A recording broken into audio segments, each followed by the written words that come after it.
तो अंतःस्रावी ग्रंथि में सबसे पहला ग्रंथि हम लोग का पीयूष ग्रंथि या पिट्यूटरी ग्रंथि, या इसको एक और नाम देते हैं हम लोग मास्टर ग्रंथि। तो कंपटीशन के एग्जाम में सबसे इंपॉर्टेंट सवाल आपसे पूछा जाता है कि मास्टर ग्रंथि किस ग्रंथि को आता है, किस अंतःस्रावी ग्रंथि को मास्टर ग्रंथि के नाम से जाना जाता है। तो याद रखना है पीयूष ग्रंथि या पिट्यूटरी ग्रंथि। अब इसको मास्टर ग्रंथि क्यों कहते हैं? दरअसल जो पीयूष ग्रंथि है ना, उससे बहुत सारा हार्मोन निकलता है। बहुत सारे हार्मोन के बारे में अभी हम लोग पढ़ेंगे। हार्मोन निकलने के साथ साथ हमारे शरीर को प्रभावित तो करता ही है, साथ ही साथ जो अन्य अंतःस्रावी ग्रंथियां हैं ना, उन पर भी कंट्रोल करता है ये। अब दूसरा अंतःस्रावी ग्रंथि, उसको भी कब एक्टिवेट होना है, कब कितना हार्मोन निकालना है, कब कितना हार्मोन नहीं निकालना है, ये सब का मतलब लेखा जो का कंट्रोल पिट्यूटरी ग्रंथि करता है। इसलिए इसको मास्टर ग्रंथि के नाम से जानते हैं। तो मास्टर ग्रंथि से बहुत सारे हार्मोन निकलते हैं। सबसे पहला हार्मोन है उसका वृद्धि हार्मोन। मास्टर ग्रंथि का या पीयूष ग्रंथि का सबसे पहला हार्मोन है वृद्धि हार्मोन। अब देखते हैं वृद्धि हार्मोन क्या है। तो वृद्धि हार्मोन देखिए, सिंपल शॉर्ट समझना है कि वृद्धि कराएगा। अब कच्ची का वृद्धि कराएगा, हड्डी का। वृद्धि हार्मोन याद रखना है विशेष रूप से मुख्य रूप से हड्डियों का विकास कराता है। हम लोग शरीर का हड्डी कितना बड़ा होगा, ये हाथ कितना हड्डी बड़ा होगा, ये हम लोग का शरीर का हड्डी कितना बड़ा होगा। तो हड्डियों के वृद्धि को नियंत्रित करता है वृद्धि हार्मोन, जो पीयूष ग्रंथि से निकलता है। अब चलिए इसको कहा जाता है STH, सोमैटोट्रोपिक ग्रोथ हार्मोन के नाम से इसको जाना जाता है, STH। अगर किसी बालक में टीनेज यानी 12 वर्ष से पहले वृद्धि हार्मोन ज्यादा निकल गया तो उसका शरीर बहुत लंबा हो जाता, बहुत ज्यादा, हद से ज्यादा लंबा, एकदम ताड़ के गाछ का नहीं, देख सकते हैं ताड़ के गाछ जैसा बढ़ जाएगा ससुराल। तो इसको कहते हैं लंबेपन की बीमारी, जायगेटिज्म इसको कहा जाता है, लंबेपन की बीमारी। कभी कभी क्या होता है कि टीनेज के बाद यानी 12 वर्ष के बाद किसी के शरीर में बहुत ज्यादा हार्मोन निकल जाता है, वृद्धि हार्मोन। तो लड़कों का शरीर भी हाथी जैसा हो जाता है, लड़कियों का शरीर भी हाथी के सामने ही रह जाता है। और विशेष रूप से लड़कियों का शरीर बहुत ही भद्दा दिखने लगता है, उसका नितंब और जो स्तन होता है उसका साइज बहुत ज्यादा बढ़ जाता है वृद्धि हार्मोन के कारण से, एकदम देख सकते हैं बहुत बुरा दिखता है। और दूसरी बात, अगर वृद्धि हार्मोन किसी में निकला ही नहीं, यानी वृद्धि हार्मोन किसी में निकला ही नहीं, बस एकदम टाइट फिश, थोड़ा भी नहीं, जीरो, तो वो ससुरा पड़वा ही नहीं करेगा, उसका हड्डी का विकास हुआ ही नहीं करेगा। हड्डी का विकास नहीं होगा तो बस मेमने 2 फीट का 1.5 फीट बौनेपन की बीमारी ड्वार्फिज्म कहा जाता है। तो ये था वृद्धि हार्मोन जो निकलता है पीयूष ग्रंथि से। पीयूष ग्रंथि का दूसरा इंपॉर्टेंट हार्मोन है जनन ग्रंथि नियंत्रण हार्मोन। जनन ग्रंथि नियंत्रण हार्मोन, इसको गोनाडोट्रोपिक हार्मोन के नाम से जाना जाता है। गोनाडोट्रोपिक यानी GTH, गोनाडोट्रोपिक यानी GTH। यह जो हार्मोन है जिस नाम से स्पष्ट है, जनन ग्रंथि नियंत्रण हार्मोन।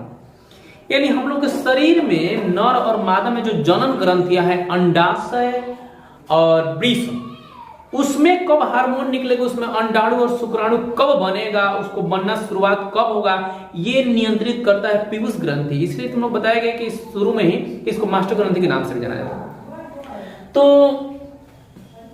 स्त्री के अंडाशय में कब वो मतलब एक्टिविटी आएगी, या पुरुष के वृषण में कब एक्टिविटी आएगी, कब उसका मतलब सक्रिय होगा, ये हार्मोन निश्चित करता है। ये 2 तरह के हार्मोन होते हैं, फॉलिकल हार्मोन और लाइपिजिंग हार्मोन। जनन ग्रंथि नियंत्रण हार्मोन 2 तरह के होते हैं।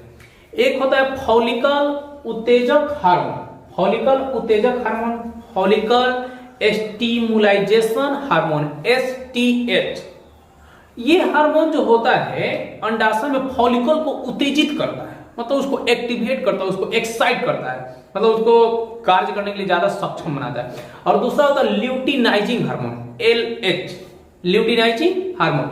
और ये हार्मोन जो है नर और मादा में अलग अलग प्रकार का कार्य करता है। अब देखो हार्मोन दोनों में सेम उत्पन्न हो रहे हैं, ल्यूटिनाइजिंग हार्मोन मादा में भी उत्पन्न हुआ और नर में भी उत्पन्न हुआ, और दोनों में अलग अलग प्रकार के कार्य करता है। मादा में यह एस्ट्रोजन हार्मोन, याद रखना, पूछता है कौन मादा हार्मोन है, तो एस्ट्रोजन। एस्ट्रोजन हार्मोन के निर्माण कराता है। मादा में यह एस्ट्रोजन हार्मोन का स्रावन करता है, मतलब उत्पन्न करता है, और नर में टेस्टोस्टेरोन हार्मोन। देखिए हार्मोन सेम है, LH ल्यूटिनाइजिंग हार्मोन, नर में अलग काम कर रहा है और मादा में अलग काम कर रहा है। इसलिए कहा था कि नर में भी मादा के हार्मोन होते हैं, और कभी कभी बढ़ जाने पर ये हाल होता है, देख सकते हो। तीसरा हार्मोन है थायराइड उत्तेजक hormone, thyroid stimulation hormone, TSH। ये जो हार्मोन है हम लोग का अंदर जो थायराइड ग्रंथि होता है ना, उसको एक्टिवेट करता है। थायराइड हार्मोन को एक्टिवेट करता है ये हार्मोन TSH। पीयूष ग्रंथि का चौथा हार्मोन है ल्यूटोट्रोपिक हार्मोन, LTH, ल्यूटोट्रोपिक हार्मोन। और ये जो हार्मोन है ना, संतान उत्पत्ति के समय मादाओं में, यानी मादा में दुग्ध उत्पादन में मतलब सहायता करता है। उनकी जो दुग्ध ग्रंथियां होती है उनको एक्टिवेट करता है। तो याद रखना है इस पॉइंट को, ये मादा में संतान उत्पत्ति के समय दुग्ध उत्पादन में मदद करता है।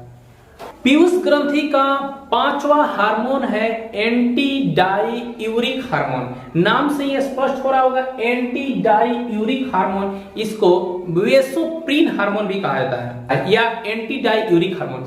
इस हार्मोन की कमी से, मतलब ये पहले देखते हैं कि कौन सा काम करता है। तो ये जो हार्मोन है ये हम लोग के शरीर में जल की मात्रा को बनाए रखता है। जल कितना रहेगा, संतुलित रहेगा, जल हम लोग के शरीर में ठीक ठाक रहे, इसको बनाए रखता है। और इस एंटी डाईयूरिक हार्मोन के कमी से हम लोग के शरीर में बार बार मूत्र उत्सर्जित होता है, मतलब बार बार हम लोग पेशाब करने जाते हैं, यही छुलछुल हवा में मतलब इस हार्मोन का कमी हो जाएगा। एंटी डाईयूरिक हार्मोन अगर शरीर में कम बन रहा है तो आप बार बार पेशाब करने जाइएगा। तो इस हार्मोन को, इसलिए वेसोप्रेसिन हार्मोन को एंटी डाईयूरिक, यूरिक होता है यूरिन से संबंधित, यूरिन यानी पेशाब, एंटी यानी पेशाब को रोकता है। अगर इस शरीर में आपके ठीक ठाक बन रहा है तो पेशाब लिमिट समय होगा, अगर कम बन रहा है तो बस हमेशा पियत रहो जात रहो, खात रहो जात रहो वाला कहावत सही हो जाएगी।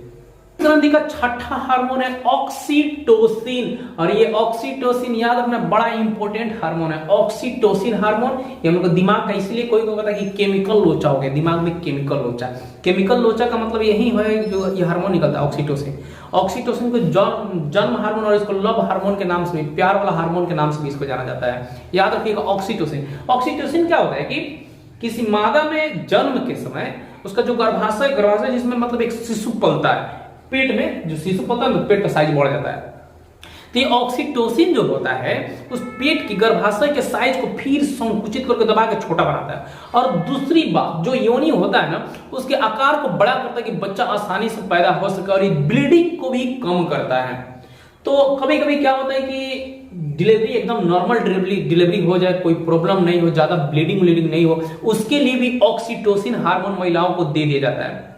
वैसे ऑक्सीटोसिन हार्मोन आज बैन कर दिया गया है।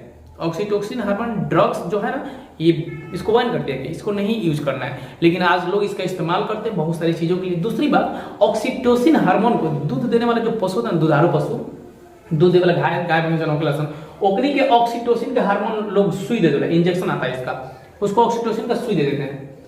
ऑक्सीटोसिन का सुई देने का मतलब कुछ ज्यादा दूध देगा, मतलब उसमें जनन ग्रंथियां जो होती है ना, दुग्ध ग्रंथियां, वो ज्यादा एक्टिवेट हो जाती है, ज्यादा दूध देने लगता है। तो ये पशुओं के साथ एक प्रकार से क्रूरता है कि हम लोग सुई दे दे के उसका दूध निकालते हैं। दूध वाले देखा होंगे आप लोग गाँवों में, किसी किसी घर में सुई दे देते हैं, दूहने से पहले भैंस गाय को सुई दे देते हैं। तो यही ऑक्सीटोसिन हार्मोन है, ये दुग्ध ग्रंथियों को उत्तेजित करता है, ज्यादा दूध निकलता है। तो पशुओं के साथ एक प्रकार की क्रूरता है, मानवीय व्यवहार नहीं है। तो क्या आप लोग को लगता है कि ऑक्सीटोसिन हार्मोन को बैन होना चाहिए? इंसान है तो इंसानियत रहनी चाहिए, पशुओं के साथ क्रूरता अपने फायदा के लिए, दूध लेने के लिए ऑक्सीटोसिन का हम लोग इति करते हैं। वैसे महिलाओं के लिए बता चुके, डिलीवरी के समय ऑक्सीटोसिन हार्मोन दिया जाता है। इसको जन्म हार्मोन भी कहा जाता है, इसको लव हार्मोन के नाम से भी जाना जाता है। यही केमिकल लोचा है दिमाग का। तो इसका अगला नेक्स्ट पार्ट दूसरे हार्मोन को हम लोग लेके आने वाले हैं। इसका आप लोग को लिंक डिस्क्रिप्शन में मिल जाएगा। कमेंट कीजिएगा अगर आपको इसका नेक्स्ट पार्ट चाहिए तो। मिलते हैं ऐसे नई अमेजिंग वीडियो के साथ, तब तक के लिए।